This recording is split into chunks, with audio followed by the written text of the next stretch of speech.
Do you hear us, guys? If you're still not hearing us, just please inform us. Yes, I can hear you. Okay.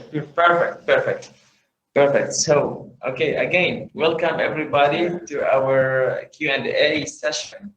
Today we have, first of all, we have Julia. She's from Italy before, and she's a student representative. She's from Italy. Today she'll be with us. Also, the program coordinator, Professor Sergio, will be joining us in a moment. Today we're gonna answer your questions about DC Lead and your wonders, and we're gonna give some highlights about the program in general, like what is the master in DC Lead, and what's important, and why you should try your best to apply and get accepted to come here. What's special about this program? Probably most of you or many of you had already asked questions on the form. So we're gonna go through the questions, and as we go through the questions, we're gonna elaborate. Julia and Professor Sergio will give feedback, will give some thoughts about the program, about your questions.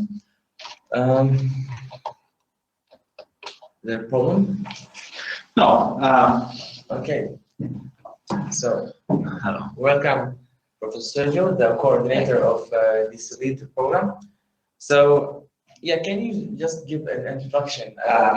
Yeah, maybe before we start, can I ask Spriya and Keshi to join us also by video? Hello. Okay, by video. Just a second. Yeah. Hi, Spriya. Hello. Hi. Yeah, just to introduce myself. Hi, everyone. I'm Spriya. I'm a student representative of Intake 3 for Track A. Currently at the VUB, like at this moment also. Yes, from Brussels, right? Yeah. And she should be joining us. Yeah, she's coming. Hello. Hi. Oh, we don't hear you. You're on mute. Is it me putting you on mute, or is she on mute herself?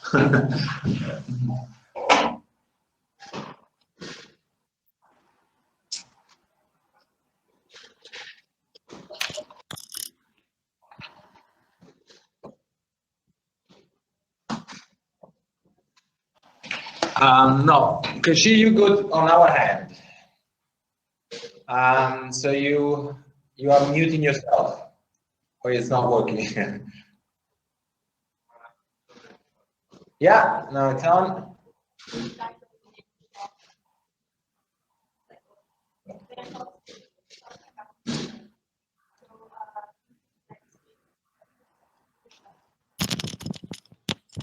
Maybe we can ask everyone else to go on mute, who like except Nikeshi, DC Lead, admin, and me, because some people are still have their mics on and it's creating some disturbance. Yes, please, and also, of course, we cannot allow everyone to connect by video. Only the guests are gonna be broadcasted, and so you should receive in the chat a message when you connect and says that you should ask a question via the chat, and I hope this is working. And we're also gonna answer the questions that we collected from the form. Actually, maybe Spriya, do you have those available? Yeah, I can pull them up right now.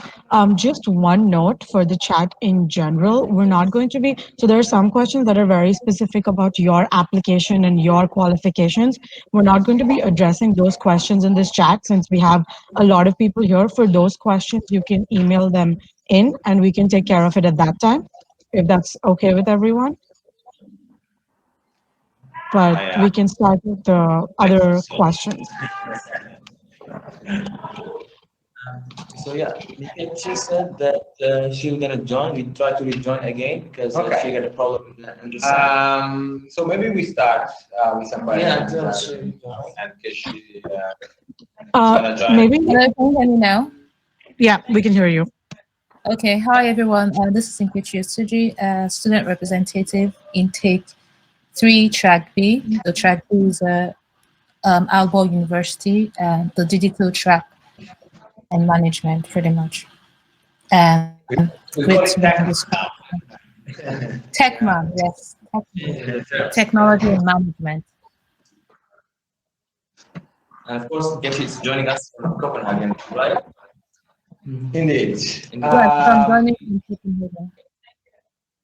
So, who's asking the questions?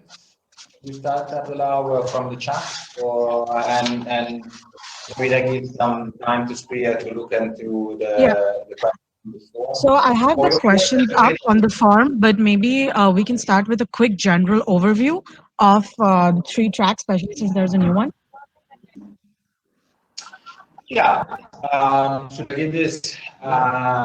Please go ahead. So yes, we have 3 tracks. One is technology and management, and includes the basic training the first semester in Salzburg, and then a specialization in Copenhagen, the University of Aalborg in Copenhagen. Then we have a second track. It's Pauline, social innovation and policy. Of course, all of these tracks are related to digital communications, which includes a first semester in Salzburg and 2 semesters then in Brussels, where Spria is at the moment. And then we have a new track. A new track is information communication technology for development. It's delivered in collaboration with a new partner, Wageningen University, which I'm sure I'm not pronouncing correctly. I hope there are no Dutch speakers on this chat at the moment. And this is a new track, so that includes the same sort of basic training in Salzburg in the first semester, and then 2 semesters in the Netherlands. The 4th semester, it's the semester dedicated to the thesis, the research project, and if that applies for a research stay or internships, which are related also to the thesis.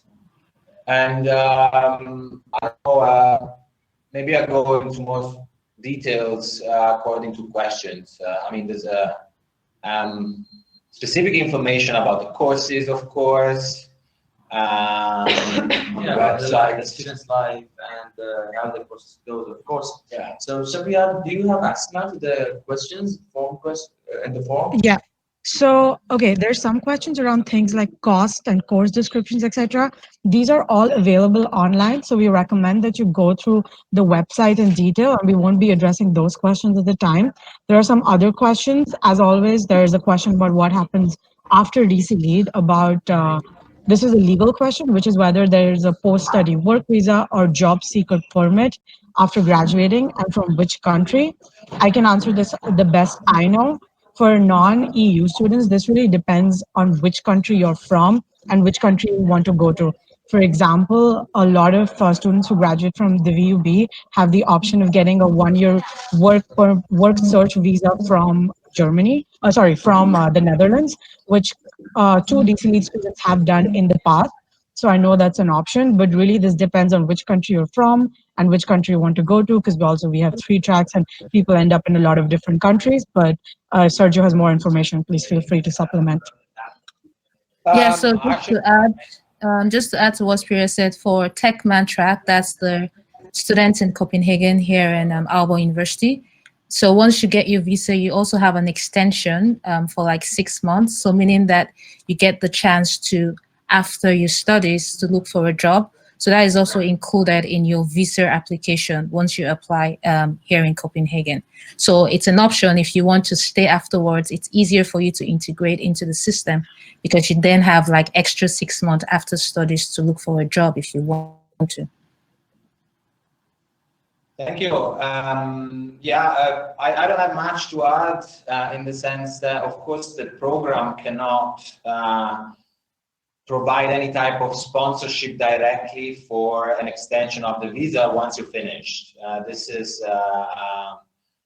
it's something that the program cannot do, as we do. On the contrary, of course, for your visa during the studies in the program. So we provide a letter, and but then the length of the visa and how long the visa is going to go after your studies without extensions, as was mentioned just now. It very much depends on the embassy and on the person managing the applications. I mean, we have students that have a visa that just finish at the end of September, straight after graduations, and some others that have a little bit more room to organize their lives in Europe or before going back home or anywhere where they want to go. And also, if you actually you can be lucky, like some of the intake 2, I guess, students who already intake 3, who already having their own jobs before even finishing their the last semester, right? And so actually it depends also what skills do you have and how much are you able to improving yourself and developing your skills. Because if you are able to get a job before in finishing your DC or the master program, there is a big chance that the company may sponsor your visa, and so you can continue after graduating to stay in the country you're working at, right? And probably you have samples, and we have examples from our. I think it's better if Priya and Kishi answer this question. They have their own experience and the experience of the students in their own intake. Sure. Yeah, so currently I know that for intake, for my intake in track A, a lot of students already are working. Many were working over over the summer, and they continue to work this semester. For example, I'm working in public relations, which is a field that I was already working in before I joined DC Lead. But now I've changed my focus a little bit to be more on policy because that's what I've been studying. But there's also people working in research as well. So the VB has a research body attached with it, and a lot of students have actually found employment there working on different projects and AI and like public good and that sort of thing. So there, and someone else is working at a South Asian think tank for policy. I know someone else who's working on building a digital platform for KPMG, which is a consulting company. So there's a really wide variety of jobs that are being held by people here. And again, because we have very wide backgrounds that we come from, and then we have the DC Lead input as well. So from being allowed to work during your studies, it is something that's legally a part of your visa the moment you get your residence permit. But it's up to you to like actually find that job. And then I know some of these people plan to continue these jobs after graduation and continue to work at the same companies or find other jobs. Again, this is a very individualistic process. Yes, and also from my end, I know a lot of students that are already working here in Copenhagen, because Copenhagen it's highly competitive. But for the fact that you're in DC Lead and you have that competence and skills, so you actually stand like a good chance to get a job. For example, I'm also working in the energy industry, and it's kind of interrelated to what I'm studying here in DC Lead, so that's good. I also know like students from intake 2 that are actually working. So essentially, usually what students do is they try to secure a student job, because for student job, it gives you a limit to work and then school. So for non-EU students, you're permitted to work for at least 20, at most 20 hours. So you can't work more than 20 hours if you want to like get a job. So that way you also get time to focus on your study, which is like the priority. And then for EU students, there's actually no limits to the number of hours you can work. You just have to find a way to like balance your studies as well as working if you want to work. But of course, there's a high chance for you to like get a good job here. It's just your willingness and interest if it's something you would like to pursue.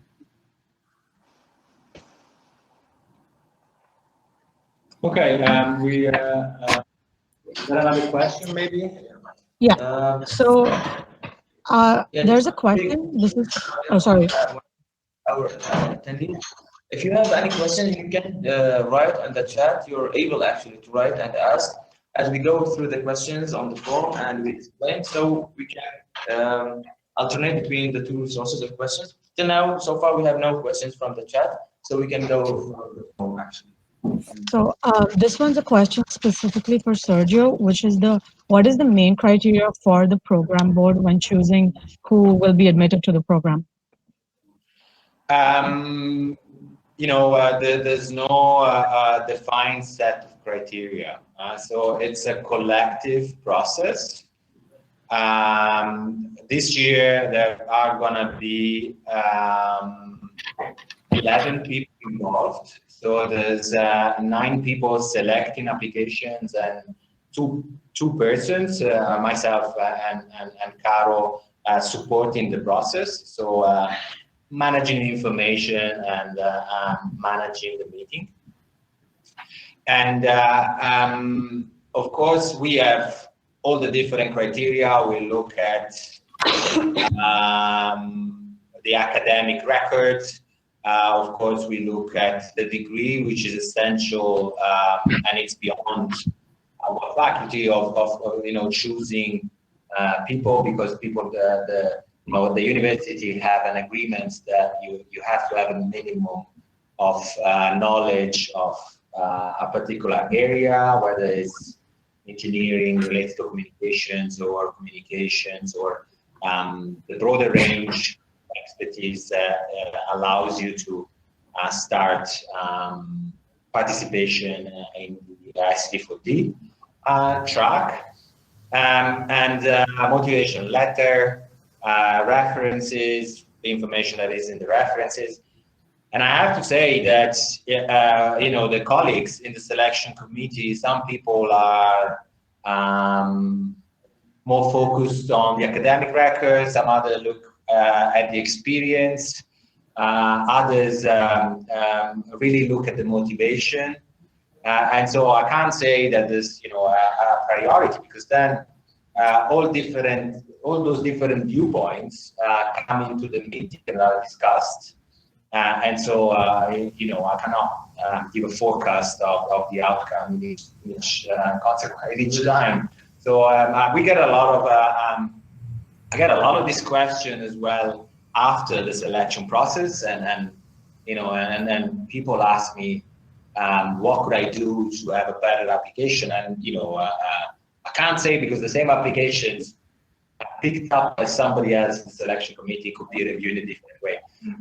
The thing is that it's a very highly competitive process, and there are so many excellent applications that are just not selected because others have better arguments, better grades, or some experience that convince the selectors that the master program will be a life-changing opportunity, in some cases more than others.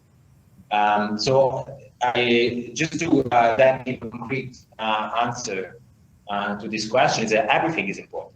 Everything. I get questions saying, do you mind if the letter of motivation is 6,200 words instead of 6,000? I say, if it's me looking at this application, it's not a problem. I cannot say that this is not a problem for the colleague who's going to read it. Maybe he or she is going to say, if the requirement is a letter of 6,000 words and you make more words, you're already not a person that actually can do the job according to the requirements. So it really depends on who's going to read the application. Yeah, so there's no on the dynamics of the day as well. That's fine.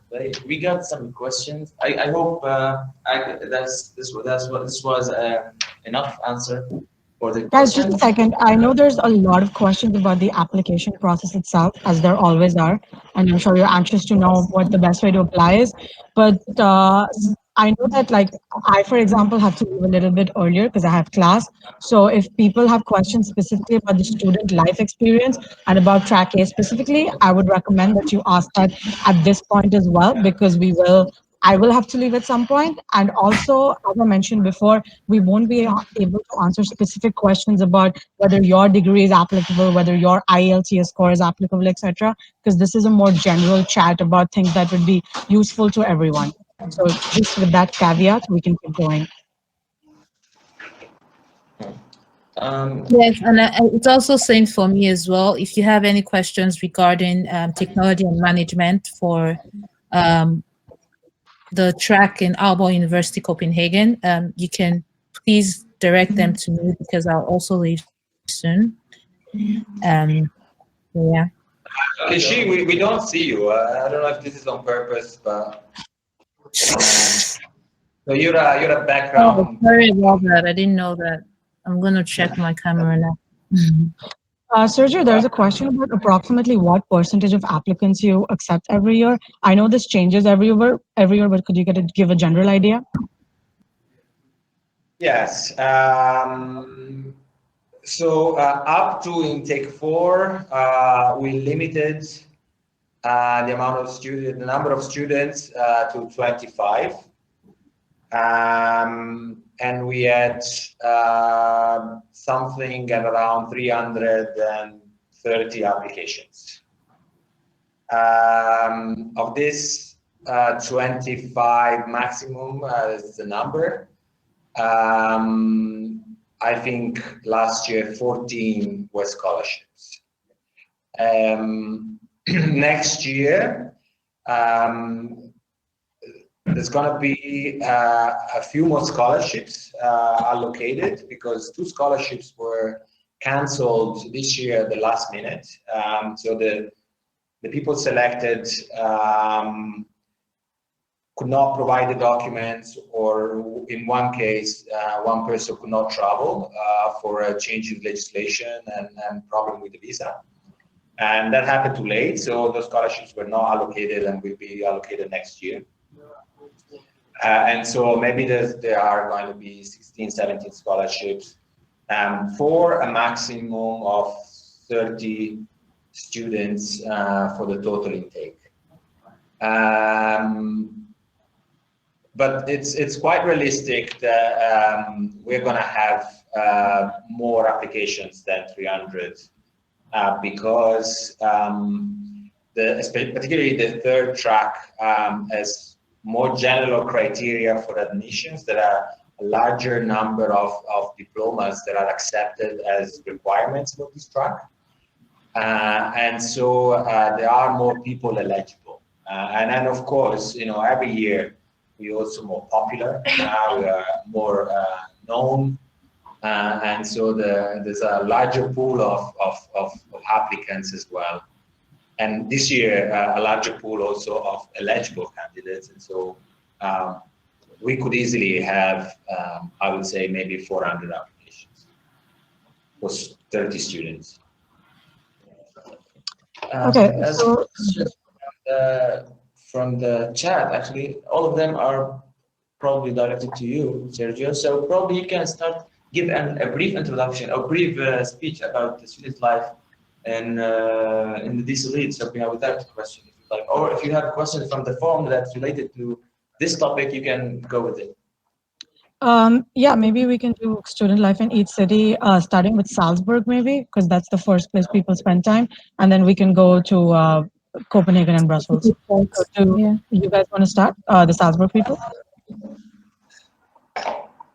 I am starting, right? Yeah. Yes. Okay. Yeah. You're not here for a gender quota. You're here to give your view on the life in Salzburg. So life in Salzburg. Salzburg is a really beautiful city, really small, I would say, but it's actually really stunning. So that's, I think you should take into account. That's motivation for you. That's motivation. Yeah. So the first semester in Salzburg, you are all together, and the main focus, I would say, is research. learning how to properly research and conduct a research, which is interesting. Maybe you can give yeah. I come from a political science background, so for me it was nothing new, but everybody's here really helpful because you go into that.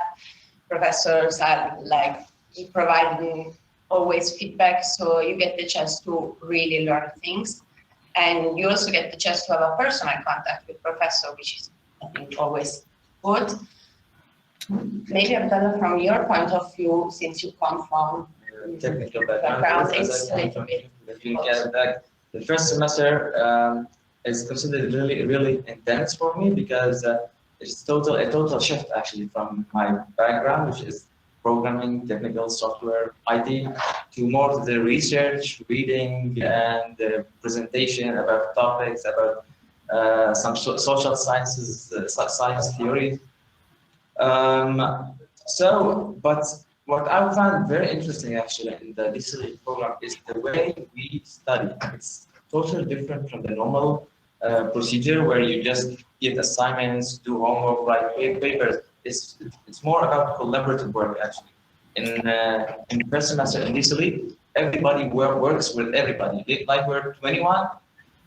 In every program, every class, we have different groups, and every time we have different presentations, different assignments, and we are assigned into different groups, and we work together. So actually, DCLE motivates students and encourages them to search and discuss and prepare a working group and present. So it's not just about actually stuffing information in your head. It's more about giving you the tools and the skills, how you can be a scientist, a real scientist, how to search, how to present, how to read. And as Julia mentioned, like most of the courses are focused on teaching you how to be more scientific researcher, how to be better and conduct a true research actually. One thing is also that, okay, you're doing research, but since you're working in groups, giving presentation and this kind of stuff, okay, it's not just academic, but you also develop skills that may be helpful or are really helpful when you go out in the world and go to work. So yeah, you learn teamwork, you learn how to manage that. So I think it's a good combination of. Yeah, and also I can say that the first semester, be prepared because it will be a bit intense. You will have a lot of assignments, a lot of presentations, a lot of reading, which is, I guess, made it fair from Copenhagen, as the intake 3 said. What would you say? Wait, before we move on, maybe, you can even react when it's your turn. I would like maybe that you also give an overview of, the non-DCLE life, where you live and, how you get to the university or what you do in your free time. And, this is the kind of information you cannot provide on the website. And maybe the kind of information that also, you're gonna later tell the candidates that are connected, how is the life in Brussels and Copenhagen. And I know, for example, that in Salzburg the students live relatively close to the university, so it's small. I call it a small village. Obviously, it's not a city. And of course, this is then a much different experience later on in Brussels and Copenhagen. So maybe beyond the program and being in class and doing group work, which of course is a good share of your day during the week, maybe also weekend sometimes. But how is the life beyond participation in the program? Yes. So, regarding accommodation, most of my colleagues stay in a dorm, in different dorms. There are different options in Salzburg. Personally, I live in a shared flat, and I would say that the prices are between 350 and 450 maybe. And the monthly rent, yeah, the monthly rent is that. There are different things to do in Salzburg, actually. It's a small city, but there are a lot of cultural things to do. But of course, there are also pubs, clubs, restaurants. Salzburg, I don't know, probably most of you know about it because it's a famous city actually in Austria. It's the city of Mozart, the musician. And also it's the origin of Red Bull company. I don't know if you have this information, but so Salzburg is pretty much a touristic city, small city, if I can say, because it's not exactly a village. If you love nature, Salzburg would be actually a great choice for you because of the nature surrounding Salzburg. Like I can remember the first time I was the plane was going down to the airport in Salzburg, and everything was green, and I was so amazed. Like, am I coming to a forest or something? So from nature-wise, actually Austria is very famous of that. So Salzburg has a lot of nature, forest, trees, and it has a river that actually cut the city from the middle, from south to the north. Also, as Julia said, if you're into clubs, pubs, some cultural events, Salzburg has a lot of options and varieties in this thing. What else can we add to Salzburg? It's a calm city, I would say. It's not very crowded, and it's environmental friendly city. You can almost a lot of people use bikes. So most of the students in this elite, they don't use bus and actually automobiles. They just got bikes. I have my own bike. Do you have? No. Bike? Not you. Okay. I'm lazy. Yeah, but most of the NT4, they got their own bikes, and because Salzburg is relatively small, so you can go everywhere with bike. You really don't need a bus or something unless the weather is really very bad. You may manage by wearing like a rain coat or something, or just take the bus. Maybe you can move to. Look, before Priya, you wanna jump in? Yeah, because we can talk about Salzburg as well as people, like, because we lived there for a semester, and I think we can provide a comparison to what life is like later on. The big difference socially is in Salzburg, you have your classes only with people from DC Lead. And then when you move to, if you do Pollen and you move to VUB, you have much larger classes integrated with the other master's programs at the VUB. This has its pros and cons because it means in Salzburg you get to really have this close knit community of only DC Lead students.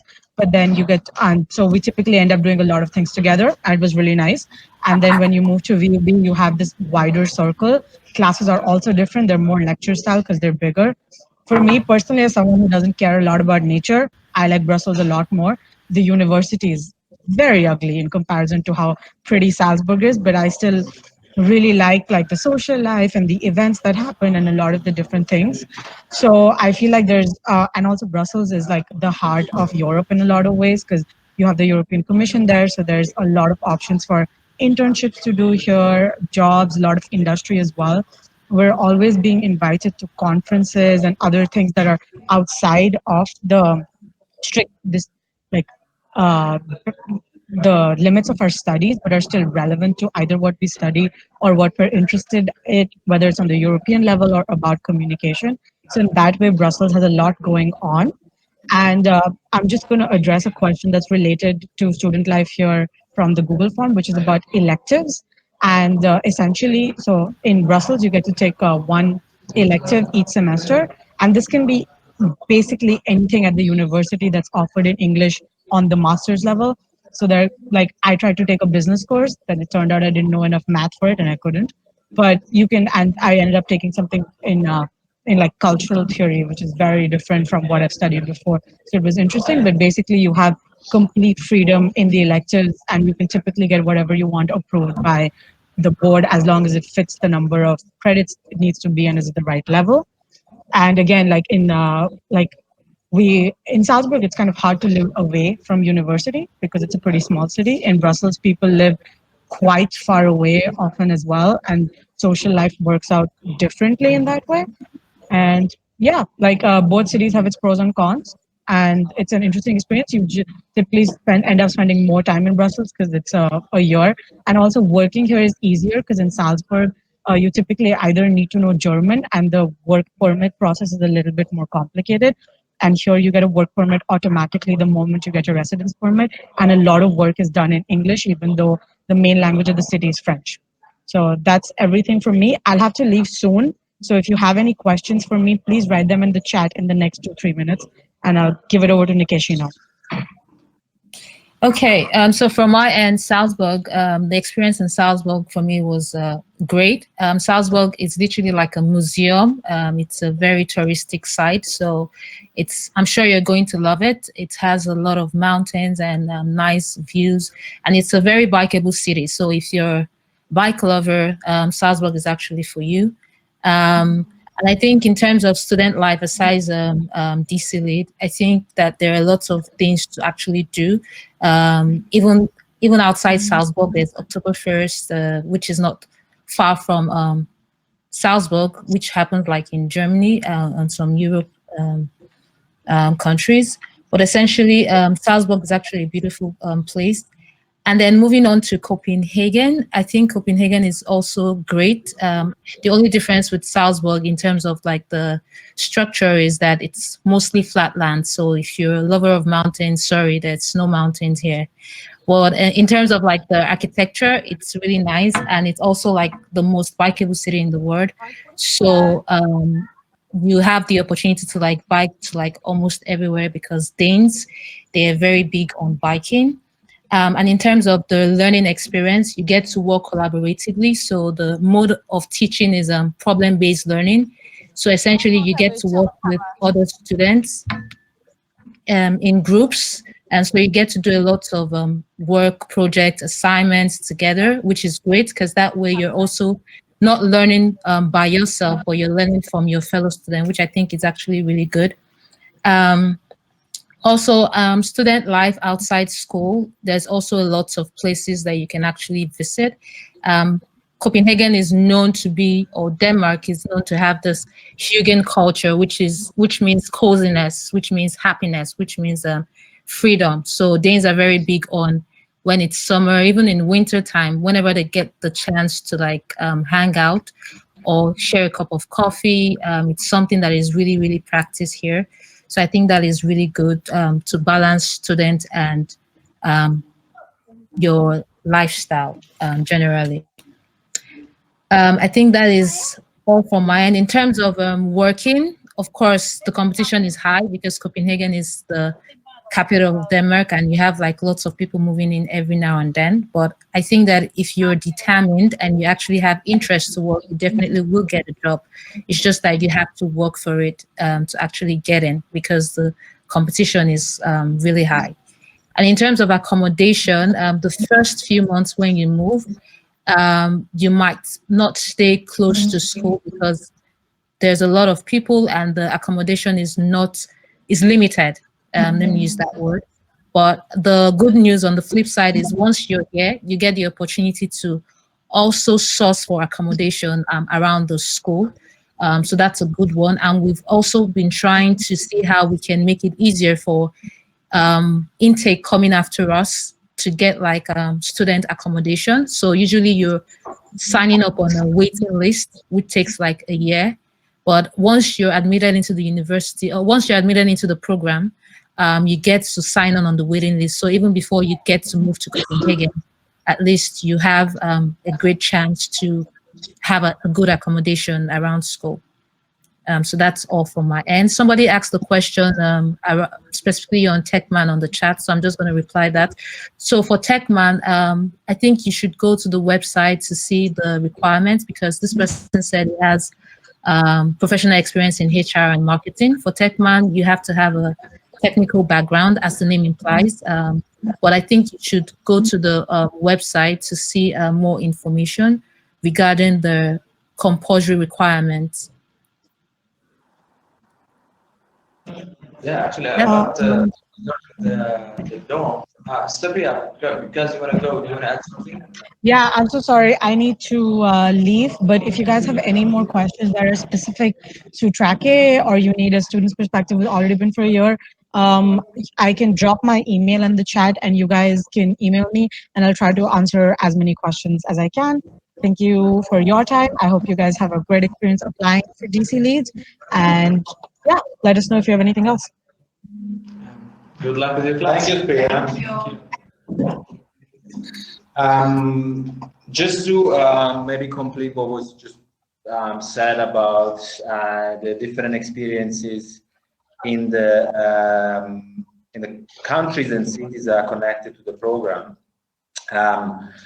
We have, of course, I think in Salzburg also we try to organize a lot of events and excursions, and because this is the first semester that you hear a lot of our students have never left also their countries, and so it's also for many it's the first opportunity to be abroad, and so as you are experiencing, we give the possibility of going for hikes, concerts. I think there's one this weekend. There are talks. Most of the students, we don't organize this, but most of the students will visit Munich at some stage during the semester. It's only 1 hour by train. Our students also, of course, go and visit Vienna, because you will have to go there to get the visa for the next location. So most of the students, when they do that, they also visit the city. And so for the relatively short time that actually is the semester in Salzburg, because it's not 6 months, it's actually 4 months. I think there's enough to do also on a social level, and also thanks to the experience that we had with the previous students, and so we organize different things.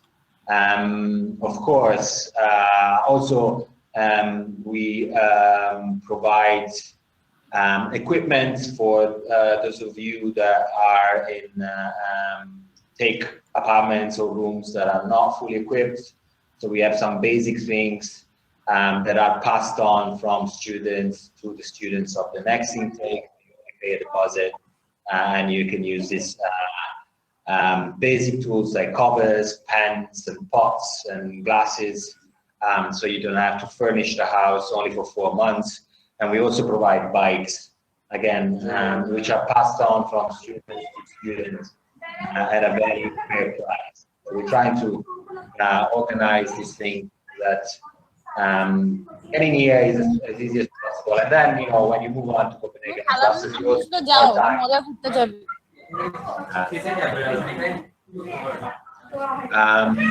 Okay, you want to move on to another question?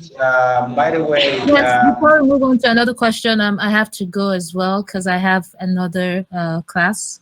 But it was great chatting with you all. I'm also going to leave my email in the chat, so feel free to reach out if you have any question regarding track B, and I'll try to answer them as well.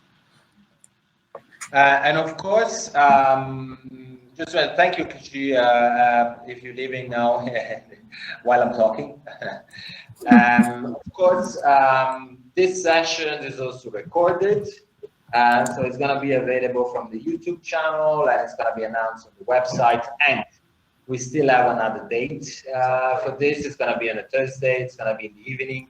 So we try to have different time also to facilitate for people to connect from different time zones. So this is in the morning in Salzburg, and then the next one is going to be later in the evening.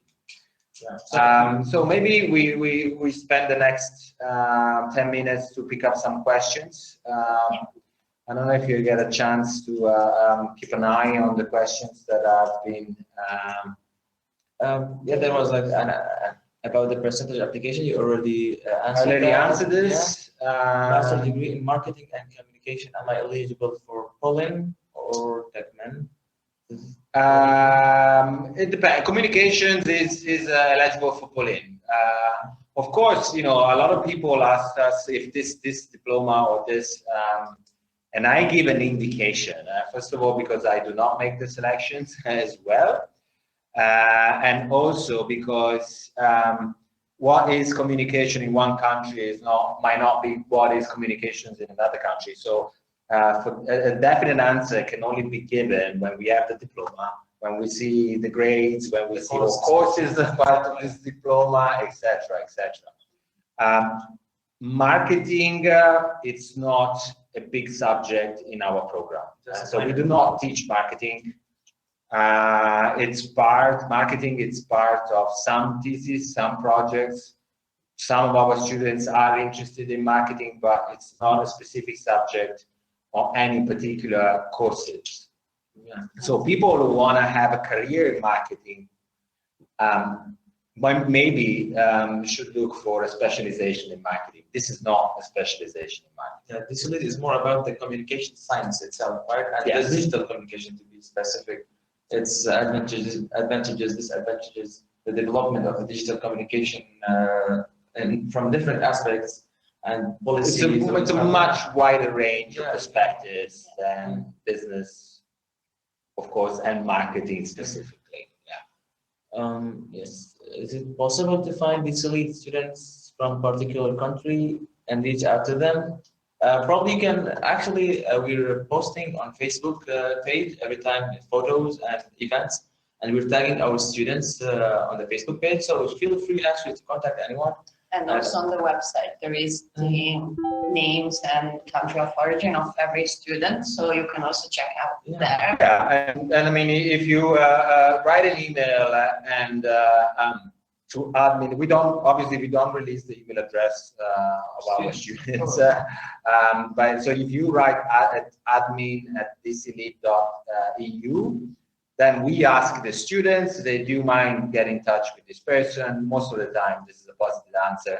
And so we, the students, the particular students who might provide specific information about requirements of a country or the processes on how to elect, normally will contact you if this is your wish. So mainly write through Facebook, and if you don't have any luck, admin@thelite.eu, and then we put you in contact with this particular student.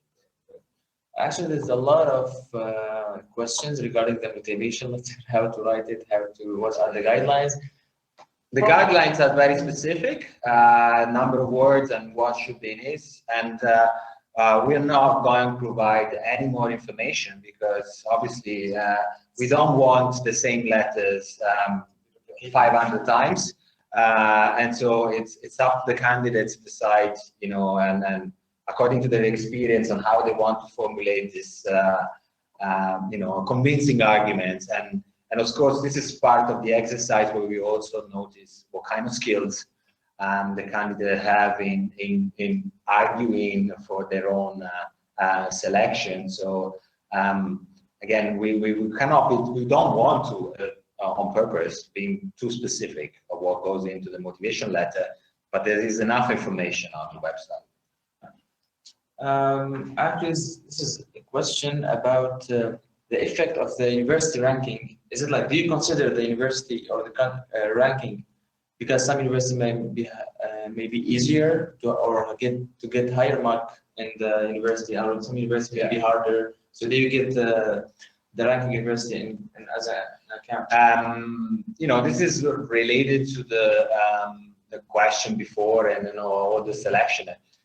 It depends. So of course, a student with good grades is a student with good grades, but we are very much aware that in some universities it's easier to get good grades than others, and so it's considered.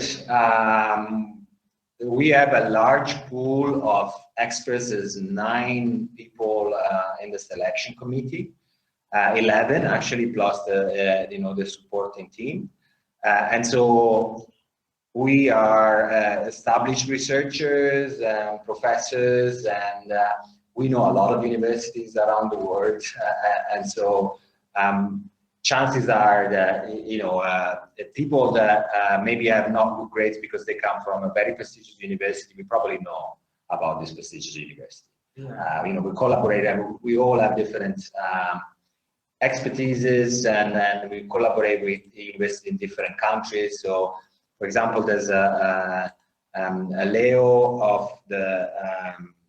of University of Beirut, who collaborates a lot with South Africa, so he would know the sort of the academic scene there, which are the university that was pretty more performing in terms of international appearance, or but we don't really rely on standings published by particular gatekeepers. You know, this is we're very aware on how this particular system of ranking of university works, and you know, doesn't necessarily means that prepare the students for this course in the best possible way. You know, some rankings are due with the research profiles of the people. Some others have to do with the internationalizations of the university. Some others with the level of education, and so it doesn't mean that, you know, depending on the ranking, the students are best prepared to be participants in this program. So the ranking in itself is not a criteria. It's just our knowledge of those institutions that is a factor, of course. Yes, I was disconnected for a while. So there's a question about the English exam, like, because some students may apply and will not be having the results yet. Will this affect the application? Normally not, because we decided after the first intake to make this not mandatory, and so if it's not mandatory, you know, it shouldn't be used as a selection criteria. Of course, if the letter of motivation is in broken English and you cannot understand it, you know, this is a much more important than the certificate at this stage. But you know, after the first phase, there is a ranking of the students, and that ranking then normally changes quite considerably to the end of the final ranking. And in this particular process, you know, the English proficiency is definitely an issue. So not in the first part. Of course, it gives better credibility if you already have an exam and if you have a good score, but students who do not have it are not penalized because of it. Yeah, but the student will have the exam results. Should they immediately send it to the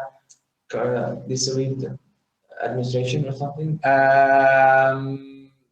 Only if they are shortlisted, actually, because once the ranking has been made, and this happens in the early days in January, you know, they cannot change because the 11 people do not meet in the room again after that date. So if we get the results of a test on the 15th of January, you know, it does not change the decision of the 11 people made on the 10th of 11 or 12th of January. Now I remember the date. And so if the person then is shortlisted and then is contacted for an interview, and then, you know, they are asked, you know, do you have the results of the tests that you promised or that you didn't have in the first round? And then at that stage, you know, it's obviously considered in the second process of reviewing applications. I guess okay. A lot of people are asking about the type of the background and experience expected for such a track. I guess you can just check the website, because you already have details about every track and what are the requirements of the department and experience. No, maybe something that is important to stress is that if we say that we require such degree, like for Pauline, we require a communications degree, and then we left it a little bit open. It says that other kinds of degrees in social science, but basically because There are a wider range of communications related degrees that have different names in different countries. But that doesn't mean that we take people with a background in philosophy or literature or languages. And there's a lot of people who try to apply with those backgrounds, and we are simply not allowed to consider those applications. So there are some requirements that are imposed by the universities that sign an agreement. And so I cannot, as the coordinator of this program, I cannot register a student that has a degree in English for a specialization that is a communication specialization. So we just not consider it. It's not eligible for this, and we are not going to discuss it. You know, so it's in some stages it's a bit open, but it's still a communications degree. And for Techman, it's mostly a technology background or economics and management with some experience. And so anything else, might be not connected to these two case scenarios. Then it's just it's not possible for us to be considered. Yeah, and in the website you can see the type of departments you should be graduated from in order to connect to apply to the different tracks. Poland usually social sciences and communication science related departments. Techman, technical. But you require, I think, if you come from social science, you require work experience in communication, right? Yeah. That was my case, more or less. Yeah. But you also had part of your degree communication related subjects. And so this is, that's why we have a sort of a big, larger specifications, but communication has to be there somewhere. In the degree, also in the degree as a field of study. And if you didn't do much of communication because then you do political science and communications, obviously we take into account also the working experience as a substitute for not having a full degree in communications. But it's also related. It's mostly related also to the degree and the courses that are part of the degree. Actually, there's a question from my side. So the Poland and the ICT4D, like what is the major difference of the applicants that should the applicants have to apply for the different tracks? Like why should I apply? Like when I should apply to Poland, and when should I apply to the ITC, the TC4D? Well, first of all, only a smaller group of people actually have a choice, in the sense that you either have the requirement for one track or the other. But there is an overlap, particularly between Pauline and ICT4D. So the best criteria is, why are you doing this? What is your goal at the end of the degree? And so you decide which track actually is more suitable for your career goals, and you specify this in the motivation letter. So yeah, the goal is the main thing. Why are we applying in the first place? It's what are you going to do with it, with this degree at the end? That you have to provide a convincing argument that this is what you want to do, and this doesn't have to be a final solutions, but of course, where you want to be in 10 years at the moment, and how this master program is going to prepare you to be in that position in 10 years time. Amazing. Actually, we came to the end of our. Maybe. So I would say please do not ask any other questions at the moment. But if there are any unanswered questions, we just finish with the last round. There's one question. I don't know if you would like to answer. Like, can you expound more on the new track of ICT4D? On top of my head, I don't remember the specific characteristics of the track, but actually is a track that me personally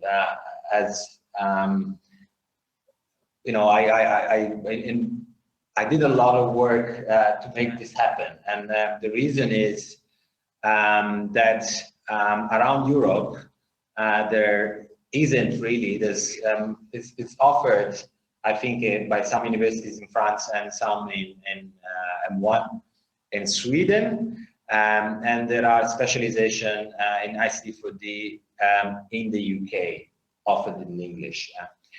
Mainly, this track is for people who are thinking to undertake a career in non-profit or non-governmental organizations or international organizations that have to do with human and social development of developing countries. So the idea is understanding the process of development, whether it's economic, social, technological, and being prepared to be in an executive position to roll out projects that have development goals, so of human and sustainable development. So, for example, we are discussing with FAO to be a partner in the program and to provide internships, because this is the kind of employer that we think our students are going to be prepared to collaborate with in the future as a result of their participation in this track. So international non-profit organization, international governmental organizations, United Nations, or all those kind of organizations that collaborate within those networks. Okay. So I guess this was a good explanation for the department. I guess we answered most of the points that the questions are discussing, mainly about the background experience, the English exam, the ICT4D, and the effect of the university ranking. So these are the questions that are being asked. And the form is still available, and so please do enter more questions. Of course, you're free to attend the next session, which I believe is on the 14th of November. I'm going to be there. As well, You're going to be there. Again. Julia, I don't know, you're not going to be there, but Reza's going to be there. So we have another representative of this intake.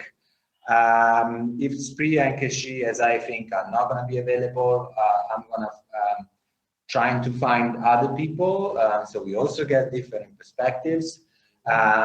If because of the time zone you cannot attend, we're going to have the same procedure and we're going to record it, and then we're going to be make it available as soon as possible, or maybe also today, maybe if it's possible.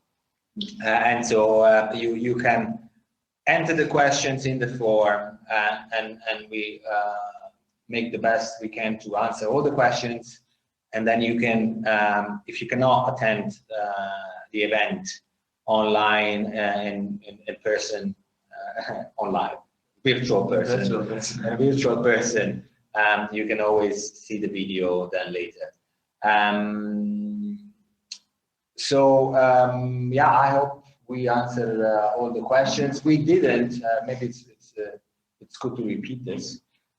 We didn't answer specific questions on whether this particular diploma is part of the requirement or not. And I think for this, the best way to address those questions is by sending an email to admin@dcd.eu. There's two people who actually manage this mailbox, myself and Caroline. And so from Monday to Friday, I think we're trying to do the best we can to answer, within a few hours. Of course, there's the time zone. A lot of questions arrive in the night, so maybe within 24 hours or 48 hours, we do our best to answer all these questions. Yes, and we can repeat that you can always visit the website of BC Lead and get the vital information. because group chat really has a lot of information that you can benefit from, and frequently asked questions section. Actually, you can get a lot of questions answered from that section. I advise you to have a look at it. So we come. Maybe you have in a special session tomorrow. We have very few students that are mother tongue Arabic, and so we're trying to sort of maybe go beyond the language barriers with Abdallah addressing a live sessions tomorrow. Yeah, if there's any Arabic speaker with us today, tomorrow I'm gonna be holding like also a live session Q&A in Arabic. We're probably gonna discuss the same topics we did today, but in a different language, of course. So feel free to join, even if you don't know Arabic. Just like to join. To listen to the conversation in Arabic. Yeah. So it's tomorrow at 11 o'clock. You can find the event on our Facebook. 11 a.m. Yeah, according to Austrian time. So you can check the time according to your country. And also, if you are not able to attend live, you can always find the video on YouTube. I guess we came to the end of our session today. Thank you very much, Professor Sergio, for your input and information. Thank you, Julia, for joining us today. And thank you for moderating and reading the questions and participating. Thank you. Good luck to all our students from all over the world. And we hope to see you soon. Bye-bye. Bye. Yeah, bye.